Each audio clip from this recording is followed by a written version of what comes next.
시나리오는 먼저 한마디로 정의하자면 글로 쓰여진 영화의 대본을 말합니다.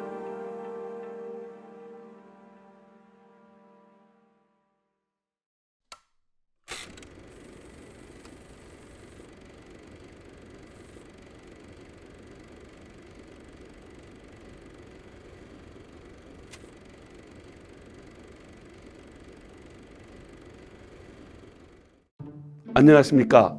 시나리오란 무엇인가? 오늘은 두 번째 수업, 시나리오의 구조와 패러다임에 대해서 학습해 보도록 하겠습니다. 지난주에 우리가 첫 번째 수업에서 시나리오란 무엇인가에 대해서 개괄적인 개념과 그 구성 요소를 이해하였습니다. 자, 오늘 수업에서는 시나리오는 어떻게 짜여지고 또 기본 골격이 무엇인지를 한번 학습해 보는 시간을 갖도록 하겠습니다. 제일 먼저 시나리오의 구조란 무엇이며 또 어떻게 형성되어 있는지를 이해해 보도록 하겠습니다. 여러분, 일반적으로 구조라 하면요, 영어로 스트럭처죠. 구조라는 개념은 어근 스트럭트, 즉 결합하다라는 개념에서 유래된 것이고요. 건물이나 또 어떠한 물건을 형성하거나 구축하고 결합하는 것을 흔히 말하는 구조다라고 이야기하고 있습니다. 그렇다면 시나리오의 구조다라고 말할 때는 시나리오에 쓰기에 들어가는 등장인물, 행동, 시퀀스 등 필요한 재료를 구축하거나 결합하는 것, 그것을 시나리오의 구조라고 말합니다. 시나리오의 구조가 짜여지게 되면 영화를 보는 관객들은 이야기 속으로 이끄는 내용이나 사건을 가정이나 추측을 통해서 재구성할 수 있게 되는 것이죠. 자, 그렇다면 시나리오의 구조에 대한 이 학습이 왜 필요한 것일까요? 시나리오를 쓴다는 것은 정확한 공식을 찾을 필요는 없습니다. 누구나가 다 정확한 지도가 있어야 목적지에 도달하는 것은 아니죠. 그렇지만 시나리오 글쓰기라는 것이 단순한 기계적인 글쓰기가 아님에도 불구하고 시나리오 구조를 학습한다는 것은 시나리오 글쓰기에 적합한 정확한 공식이 무엇인가를 찾는 것이기 때문입니다.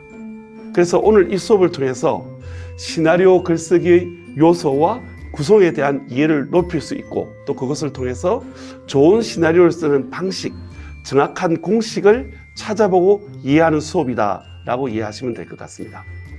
우리가 흔히 일반적으로 시나리오 구조를 3막 구조로 이야기합니다. 가장 좋은 시나리오는 3막 구조, 즉 시작, 중간, 결말 단계로 이어지는 이러한 3막 구조를 많이 이야기하는데요. 제일 좋은 글쓰기는 시나리오가 이런 기계적인 1막, 2막, 3막으로 구성되는 것보다는 이러한 구조가 보이지 않게 자연스럽게 형성되고 구성하는 능력인 것입니다. 그래서 오늘 이 시나리오의 구조를 이해하는 학습이 필요한 이유는 시나리오 글쓰기 숙달을 위한 하나의 정확한 공식을 찾는 과정 정도로만 이야기했으면 좋겠습니다. 자, 그러면 왜 우리가 시나리오 구조를 학습해야 하는 이유를 구체적인 사례를 한번 들어보면요. 옛날 인도에 우리가 새 맹인과 코끼리 이야기라는 고사가 있습니다. 세 사람의 눈먼 맹인들이, 눈먼 사람이 코끼리를 묘사하라고 하니까 어떤 분은 코끼리 코를 만지고 야, 이건 뱀처럼 둥글고 가늘고 유연하다라고 표현하고요. 또 어떤 두 번째 남자는 몸통을 만지고 이것은 마치 벽과 같다 라고 표현을 하고요. 또 세 번째 사람은 꼬리를 쭉 만지면서 이것은 마치 밧줄이 아니냐 라고 표현을 하게 됩니다. 진실은 무엇일까요? 코끼리인 것이죠. 그래서 누구나가 단순한 부분들에 집착하게 되거나 머물게 된다면 전체적인 구조와 합을 이해하지 못하게 되는 것입니다. 그렇습니다. 오늘 시나리오의 구조를 이해하는 이 이유는 시나리오 구조를 제대로 이해하지 못한다면 시나리오 쓰기는 방향성을 잃고 헤매게 되는 것입니다. 좋은 시나리오를 쓰고 또 분석하기 위해서는 시나리오의 구조를 이해하는 것이 중요하다라고 말씀드리고 싶습니다.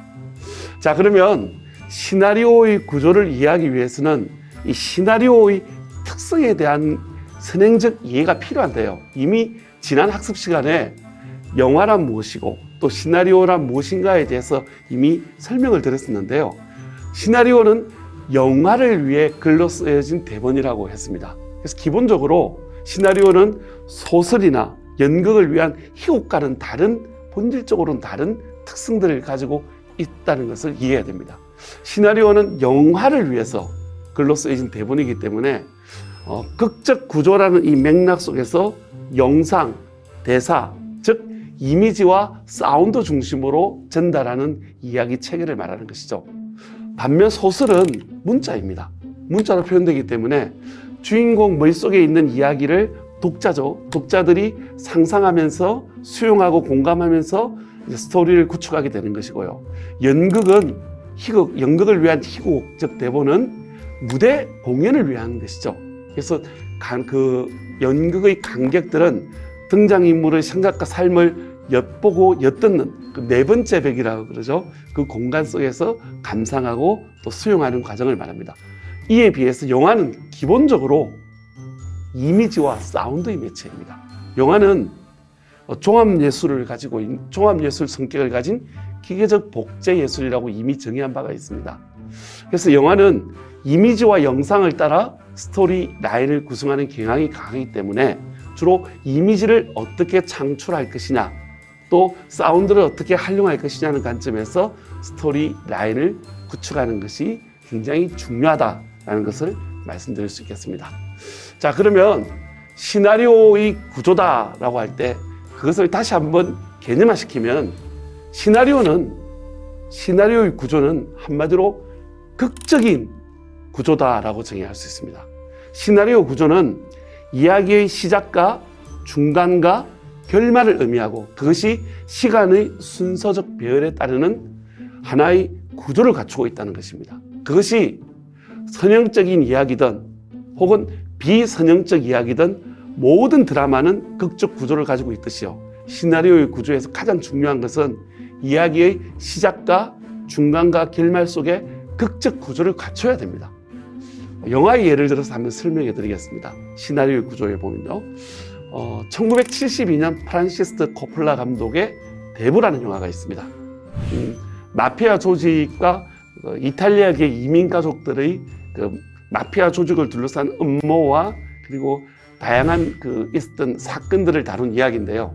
이 영화 이야기는 마피아 조직 보스의 셋째 아들이자 평범한 미국 시민이었던 청년 마이클이라는 주인공이 암살당한 아버지의 복수와 안전을 위해 어쩔 수 없이 점점 조직에 발을 들이고 또 형의 죽음을 목도하면서 조직의 보스직을 물려받으면서 잔혹하고 음모에 가득 찬 마피아 조직, 마피아 보스로 점점 변해가는 내용을 다룬 영화입니다.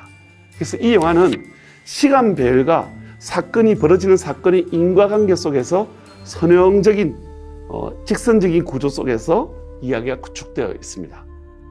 반면에 비선형적인 극적 구조를 가진 영화도 있습니다. 1994년작이죠. 퀸틴 타란티노 감독의 펄프 픽션이라는 영화가 있습니다. 이 영화는 대단히 유명한 영화이고요. 비선형적 극적 구조를 가진 대표적인 영화로 많이 불려지는데요. 이 영화는 뒤죽박죽되어 있습니다. 5개 5부작으로 자막과 함께 나눠져 있죠.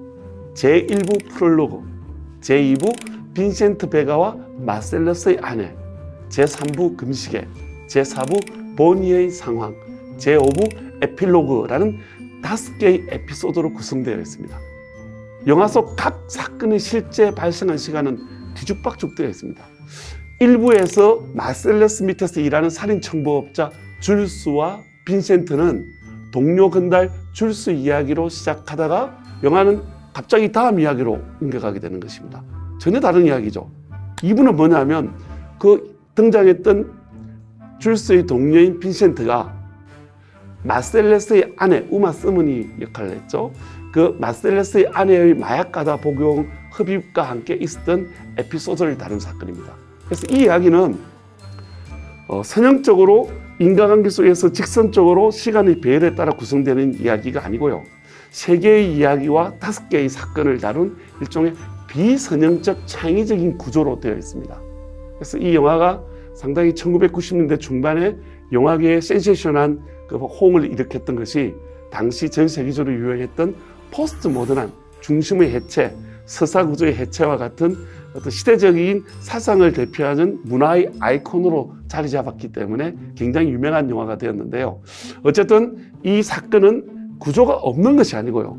비선형적 구조를 가지고 있고 명확하게 하나의 이야기가 5개의 에피소드로 벌어져 있는 구조를 가진다는 것을 알 수가 있습니다. 제가 이런 두 가지 대부와 펄프 픽션의 사례를 든 이유는요.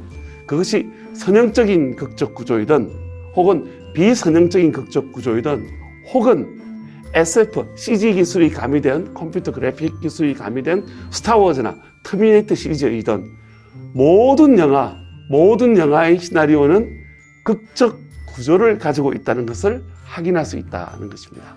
자, 그러면 시나리오의 구조에 대한 어떤 정리를 해보면 이렇게 정리할 수 있겠습니다. 모든 영화는 극적 구조라는 시나리오의 구조를 갖고 있습니다. 그것이 선형적이든 비선형적이든 혹은 SF든 장르에 관계없이 기본적으로 영화는 시작과 중간과 결말이라는 이야기가 있고요. 핵심 사건을 중심으로 이야기가 전개되는 구조를 가진다는 것을 말씀드릴 수가 있습니다. 이 구조가 구축되어 있지 않으면, 구조가 작동하지 않으면 시나리오는 길을 잃고 방향성을 상실하게 됩니다. 좋은 시나리오는 극적 구조를 가지고 있으며 사건의 해결로 점차 단계적으로 나아가는 전개의 흐름을 갖고 있다는 것을 말씀드리고 싶습니다. 자, 시나리오에는 구조가 있고 구조가 시나리오의 골격이다라고 말씀드렸는데, 이제 여러분들께서는 시나리오 구조를 익히기 위해서는 당장 종이 한 장을 꺼내서 채널에 본 영화를, 감상한 영화를 자유연상으로 이 이야기의 흐름을 시작과 중간과 결말로 한번 나누어 보십시오. 그러면 이러한 간단한 시도 속에서 영화 속에는 구조라는 것이 들어있구나, 또 어떠한 구조가 어떻게 들어있구나 라는 것을 확인할 수 있겠습니다. 이러한 최근에 본 영화들을 간단하게 종이 한 장을 통해서 시작과 중간과 결말이라는 구조로 간단하게 터치만 해본다면 시나리오라는 것이 이렇게 명료하고 체계적인 구조를 가진 존재다라는 것을 확인할 수 있을 것입니다.